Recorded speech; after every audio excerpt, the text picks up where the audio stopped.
Come on over, relax and chill. It's the Char Show. Come on over, relax and chill on the evening wind down. Come on over, relax and chill on the Char Show. Come on over, relax and chill on the evening wind down.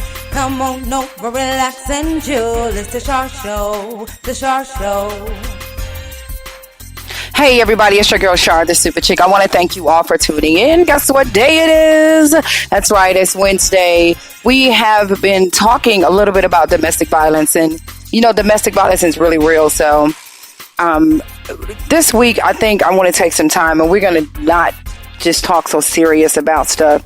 So I went out on Facebook and I posted a blog. I'm like, hey, what should we talk about on tonight's show? So we are going to talk about relationships. So for some reason, people want me to be a relationship expert, and I'm really not. But that's okay, because we're going to have a little fun with tonight's show. Thank you all for tuning in. You all can go to Spreaker.com, The Evening Wind Down with Char, hashtag The Evening Wind Down with Char, the Super Chick, all the above. Go to Facebook right now. Go to Char Tyniska, log on. I have 2 posts going. I'm asking people. One of those are, men, at what point does the cheating stop?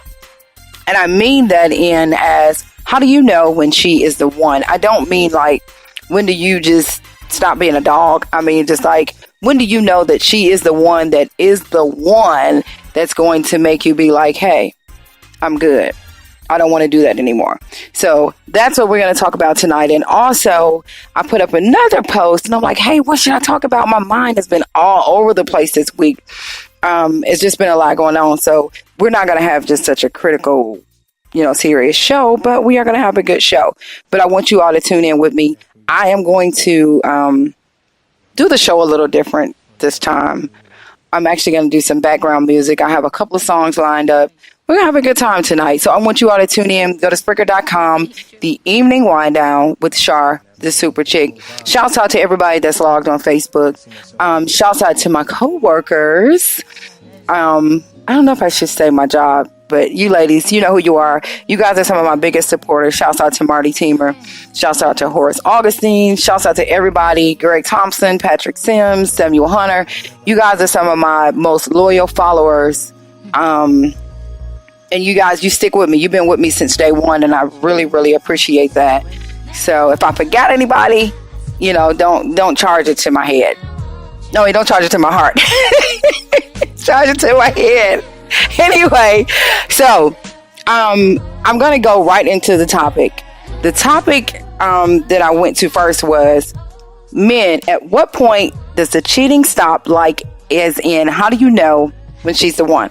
So I've had a couple people weigh in. All hell says real men don't cheat. Well, not really sure what you mean by that. Like, what makes you a real man? I think so. If you can log on, I know you're probably listening. Just break it down to me a little bit and let me know what you mean. Samuel Hunter says, the way the question is asked, that this is a long-term pattern of the way of life for this guy. So I would seriously suggest that I keep it moving. Actually, it's not about me. I'm not in a relationship that somebody's cheating on me. Sorry. That was just something I put out there. Greg Thompson says, well, we click on all levels and don't have to worry about putting our shield over our hearts. Yeah. Okay. Whatever that means too. I don't know. You guys, I think that some of you guys are just commenting. You're not really breaking it down to me the way we women want to see it broke down.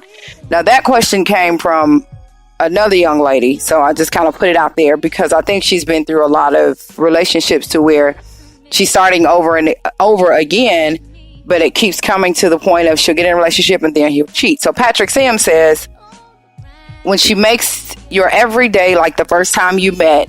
Now, this is a good question, so I'm glad I read this. What's up, Pat? Okay, so Patrick Sim says, when she makes your everyday like the first time you met and hugs and talks and laughter, most of all, she believes and trusts in you and trusts in you in spite of your past. I really like that. In saying that, everybody has a past. So you can't bring someone's past into your new relationship, or you'll be dwelling on the past, or you'll be living in the past. You'll be still stuck in the past. That's just like, how can I put this?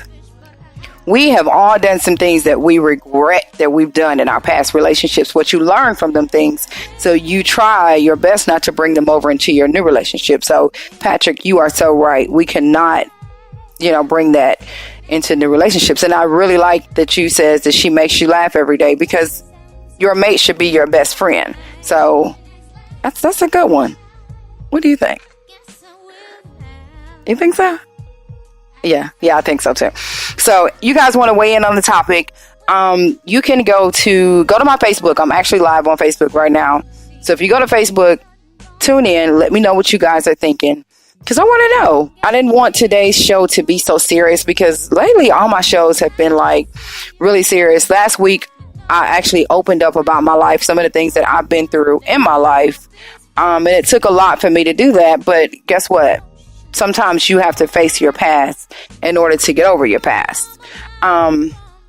Marianne Cruz says, starting new relationships and still being in love with your ex. Well, Marianne, I don't think that's a good idea if you're not over your ex. Well, let me retract that. Because women, this is what we'll do. How do we get over our ex? We usually have to start something fresh to get our minds off of our ex. Yeah, let me think about that a little bit, because that's usually how women have to get over it. And I know that people say you need a break, or not a break. You need to take a break, and you need to kind of like have some time to yourself. And I hear this all the time, and pastors and bishops will say, don't be afraid to be by yourself. And actually, you should not be afraid to be by yourself. But at some point, some women, and I like to use the term we, because I don't like to single anybody out, we will already have somebody lined up. And that's just the truth of the matter. I ain't gonna lie. I mean, if I'm gonna keep it real, usually you already have about 5-6 guys that's been trying to get at you anyway.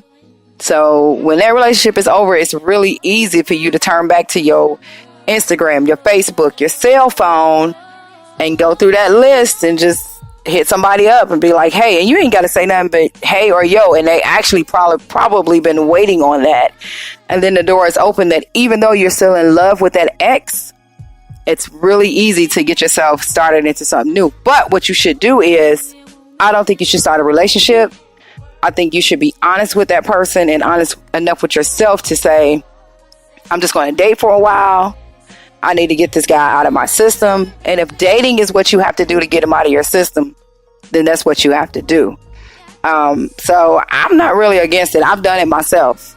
And it is what it is. People have different measurements on how they have to do. Now, some people are probably like, you crazy. You need to wait until you're just over that guy. But think about it. If you sit lonely by yourself, all you do is dwell on the things y'all used to do, the things he used to wear, how he smells, how he used to treat you. And usually it takes a very long time to get over it. So, Marianne, I think if you need to see somebody else, don't start a relationship with that person. I think you should just maybe date for a while. So definitely don't start a new relationship. Just go ahead and date. Horace Augustine says he wants me to talk about being lonely while in a relationship or being depressed while in a relationship. So he actually has a very long list of things to talk about. So I'm going to weigh on that for just a moment, and I'm going to break it down. So to you, Horace, I have been there. And it's almost like you're with someone because you're comfortable, and you're not strong enough, or you don't have the courage to get out of the situation because you're so comfortable with that person. But if you're still lonely, then you may as well be by yourself. Or if you're depressed or you're just so unhappy, what is the purpose of... Put it like this, life is so short. You only have one life to live, and it's yours. You cannot live your life for somebody else because you're comfortable, or because the situation you're in suits you at that moment. Because guess what? We're human. God didn't make us to be one way. Comfort. When you get too comfortable, you get lazy, and then you won't fight for anything else. So if you're in a situation and you still feel like you're lonely, or you're depressed, then that situation, you need to address it. And if nothing can be resolved from it, you need to move on with it. I don't care how long you've been there. You have to make yourself happy. If you notice that, to my followers, I have a lot of followers. I love you all. Thank you so much for the support. Every day this week, I have been posting a picture, and on that picture is hashtag I choose happiness, and I feel it. Because guess what? A lot of us are not happy. You have to ask yourself that question. Even though we say we're happy or we walk around with a smile, you have to look down deep in yourself and say, am I happy? Not with how you're living, not with what you're driving, not with the clothes you're wearing. Are you happy? When you wake up in the morning, are you happy? Can you really just get up in the morning and be like, you know what? Today is going to be a good day because I'm happy.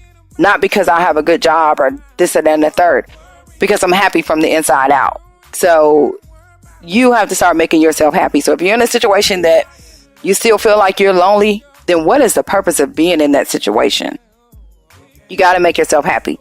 And then you also wanted to know about some of the pressures that guys feel in a society of relationships when lying, or when is lying in a relationship justified? I don't think lying in a relationship is ever justified.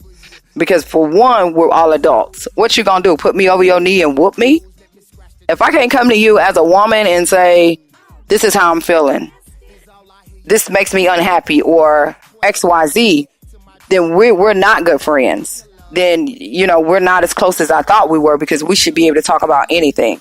So I don't think lying should ever be justified in a relationship, unless I'm scared you're going to kill me. Then that's a little different.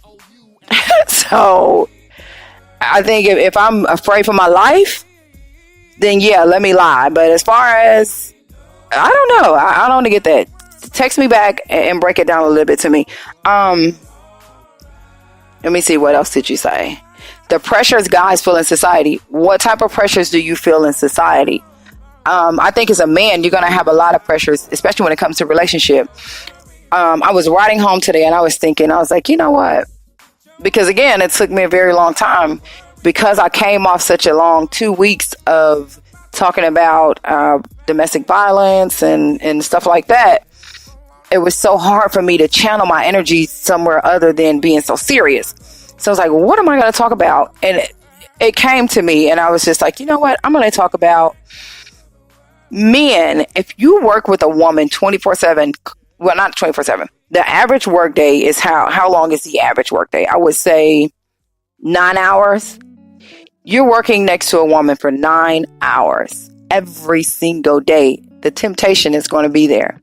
And she may not be the finest woman. You may not be the finest man. How do you channel that energy so that you don't cheat, or that you don't over obsessively flirt with this woman? Because this is the thing. You can flirt with a person to the point of, even if you're not interested in them, they will fall interested in you and think that you're interested in them. So men, yes, you all face a lot of issues and relationships when it comes to that, but so do women. We have a lot of pressure. The way we wear things, we have to, guys are going to hit on us with what we wear, how we look, our perfume, different things. Do you tone it down because you don't want to be hit on? Or do you? Like, how do you handle those pressures of working side by side? Even if you're not an attractive person, because you're going to get used to that person. Like, how do you do that without cheating on your mate? So that was my thought on that. Let me see what else we have. We have a lot of stuff. I'm so excited about the feedback that I'm getting from you all today. Okay, so when I asked you what type of lying, Horace, is you, and you said if he lied to get her because he felt like he didn't have enough to get her attention. So you were talking about flogging. Well, that's kind of like being catfished, because people catfish people all the time. This goes back to that internet dating when we were talking about a few weeks ago. So if I meet you on Facebook, or so I don't like to throw out names because I don't need anybody suing me for infringement. So if I meet you on a social site, right? I don't know what you have going on. I really don't know a lot about you until I get into your world.